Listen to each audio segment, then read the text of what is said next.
Welcome to Sales, Tax, and More, your go-to resource for all things state tax related. Now, here is your host, Michael Fleming.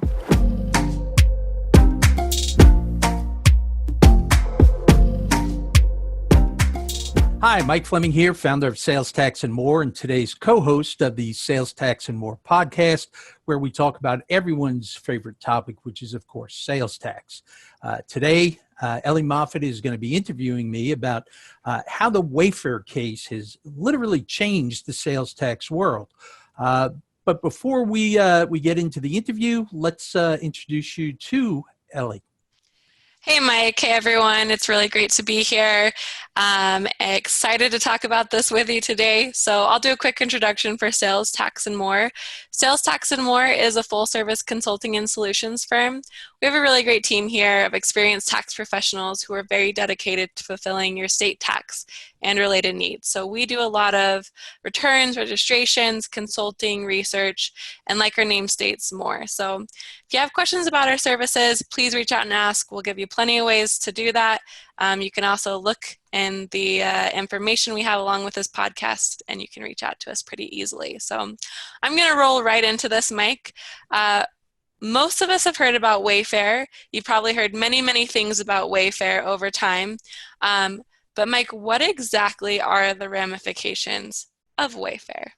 Well, they're huge, Ellie. They're very, very huge. Most people don't realize how earth-shattering, how universe-changing Wayfair actually was. And it was a surprise to many of us in the industry. So what Wayfair actually did is overturn the two previous U.S. Supreme Court cases that talked about physical presence. So prior to the Wayfair case, in order for a state to require you to collect its sales tax, you had to have some sort of link or connection with the state that we call nexus, and it had to have some sort of physical component to it. So we can all, argue over what exactly those physical components were, but there had to be some sort of physical component. Well, Wayfair comes along in South Dakota versus Wayfair. South Dakota said, you know what?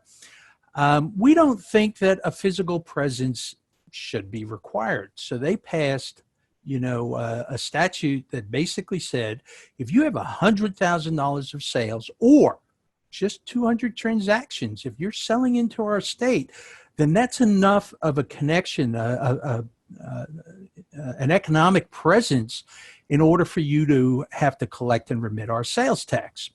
And the Supreme Court actually agreed with them, which was a surprise to a lot of people out there, including myself. And what they said was, times haven't changed. It's not that things have changed and we have this internet out there. We never should have introduced the concept of physical presence to begin with. There's no constitutional basis for it. So we made a mistake when we first talked about this back in National Bellis House in 1967, and again in Quill in 1992. So, yes, you don't need a physical presence anymore. And what that means is that now, sellers, you don't have to have any connection with the state other than just making sales into that state. And if those sales are over a certain dollar threshold or they're over a certain transaction threshold, you can now have the responsibility, the requirement to collect and remit tax in that state. So companies that may have never had a chance or a requirement to collect tax before are all of a sudden finding out that they actually have a responsibility to maybe even collect everywhere. I think that is a really big deal, and hopefully you've heard something about that at some point. Mike, I think it would be really great if you explain the term nexus. I've even Googled it at one point and it doesn't give you a great definition. So why don't you explain what the term nexus means? It's the shampoo I use to clean my hair. That's what it sounds like, something. Yeah, absolutely. Nexus is really, it's just a fancy word that means link or connection. So it's the link or connection that must be present with the state before the state can require you to do anything, like collect its sales tax or collect a seller's use tax or even pay an income tax or a franchise tax or a consumer's use tax. You have to have some sort of link or connection with the state before the state can require you to do that. So up until June 21st of 2018, for sales tax, you had to have some sort of physical component of this link or connection. Income tax, not so much. You could have always, well, not always, but going back to 1992, you could have just an economic connection for income tax, before a state could require you to pay or its income or franchise taxes. But for sales tax, you still had to have some sort of physical connection. When we say physical connection, maybe it's inventory in a state, maybe it's a salesperson in a state, maybe it's an office in a state, maybe it's, people performing services traveling into the state, maybe it's a third party. Third parties, 2 Supreme Court cases say that third parties can actually create nexus for you if they're helping you to establish or maintain a marketplace. In those cases, one's a 1960s case, it's called Scripto, and the other is a 1987 case, and it's called Tyler Pipe. And the language in Tyler Pipe is really important because what they said in Tyler Pipe is, it doesn't matter what you call someone, doesn't matter, how you pay them, doesn't matter if they represent you exclusively or they represent lots of parties, doesn't matter if they do it on a full-time or part-time. I'm paraphrasing here. Here's the important part. What matters is, are they helping you to establish or maintain a marketplace? And if they are, then that can be nexus creating. So I'm off on a tangent here, Ellie, but this is all about nexus. So, all of these things can create some sort of link or connection with a state.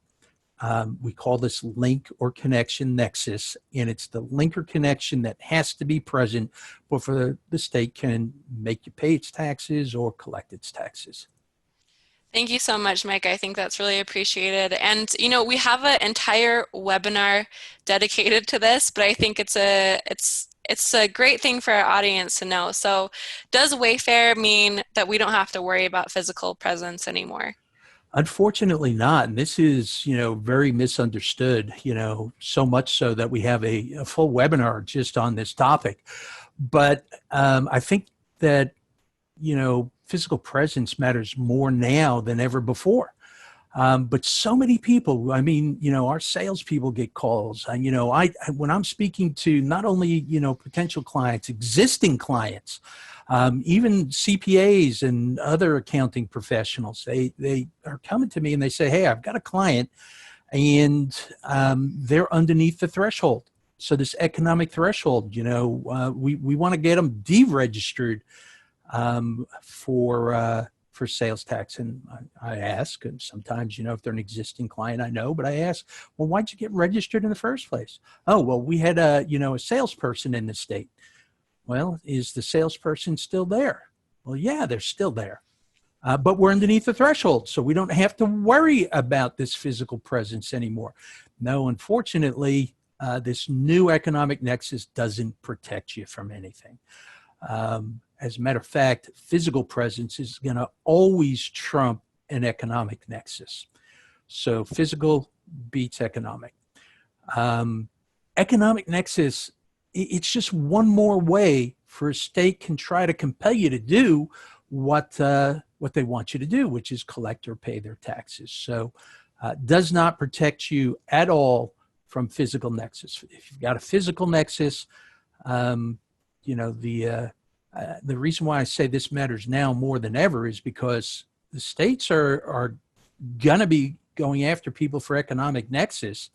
And, that's maybe 2 years old and no one wants to have to worry about paying, back tax plus penalty and interest going back 2 years. Some of this physical nexus like this, most people never knew that third parties, I mean, it's not common sense. How can a third party create this link or connection for me? But they can. And the states are going to be stumbling across this. And you may have had those types of relationships for 8, 10, 12, 20 years. So, yeah, physical presence now more than ever, I think that we've got to realize what our nexus footprint, what our link or connection with these states looks like, and how long have we had it?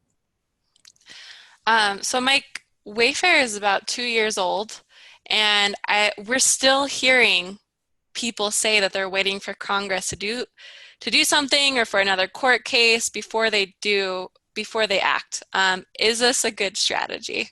I don't think so at all. I mean, we all see how much Congress gets done, and very little. They can't agree on anything. They can't even agree on a lunch order. I'm surprised that they, in the past have been even naming post offices. I think they moved beyond that. They can't even agree on names for post offices now. Some people have said, we got to do nothing Congress the last 4 years, the last 8 years, the last 10 years, the last 12 years. Well, on some topics, it's been a do nothing Congress forever. Let me give you an example. Back in 1959, there was a U.S. Supreme Court case called Northwestern Cement. And what the U.S. Supreme Court basically said is it's open season on interstate commerce. I mean, you can tax a state. You can tax a company pretty much any way that you want to. And the companies got all up in arms and got all crazy. And Congress, they called on their congressman. And within 7 months, Congress moved very swiftly. They passed Public Law 86-272, or the Interstate Income Act of 1959. Now, here's what what it did is it really nullified the Supreme Court decision. But when they passed this, they said that nexus was so complicated, it was so complex, that this was only meant as a temporary solution, and that they had to form, committees and do studies and, figure out what the best solution going forward is for nexus. Now, here we are, 61 years later, and we still have this temporary solution, an antiquated temporary solution. I mean, the world has changed since 1959. And if anything, nexus is a lot more complicated today than it was back in 1959. So if you're waiting for Congress to act, maybe your great-grandchildren might benefit from any action they take, but I just don't think that they can get it together. History shows us that they just haven't done a lot. Now, the Supreme Court back in 1992 reminded Congress that they should do something about nexus, in the Quill case. They said, we've done our part. We've done a lot of deciding here, but, Supreme Court, this is up to you. And for the next 20 plus years, we got nothing out of Congress. So the Supreme Court finally stepped back in, and now Congress doesn't have to do anything. And I don't think that they are. So if you're waiting for Congress, I just don't think it's going to happen. If you're waiting for another lawsuit, those can take years. And how many of you right now, have maybe 6 months in states like Texas and California? Actually, nowadays it's closer to 8 months, but that's not a whole lot of exposure. I mean, are you going to wait until you have 3, 4, 5 years worth of exposure and the state comes knocking on your door? And now you have no options because you're being reactive rather than proactive. I mean, every day that goes by, your exposure is growing. So I don't think that waiting is the right idea here. I just don't think you're going to see any type of positive results by waiting. Thank you so much, Mike. This has been a really great episode, I think, jam-packed with information. Do you want to tell everyone how they can get in touch with us? Sure. Our website's one of the easiest ways. It's www.salestaxandmore.com. Sales, Tax, and More is all spelled out, so it's salestaxandmore.com. There are ways to reach out to speak to one of our salespeople. There are ways to schedule consultations with me. There's lots of free resources on there and, descriptions of our services. We can help you with returns, registrations. We can help you figure out where or if a lot of companies think I need to get registered everywhere. And after they do a consultation, they're pleasantly surprised to find out that because of their specific fact pattern, they only have a couple of states or maybe even no states. There's also the flip side of that where you may have to get registered almost everywhere. So website is a great way to find us. And then, of course, we have Ellie. Ellie is happy to field all of your questions, and she can be reached at eMoffat. That's MOFFAT at salestaxandmore.com. We appreciate everyone taking the time to listen in today and look forward to speaking again soon. Thanks for listening. Be sure to click subscribe and check out all of the resources we have out on the web.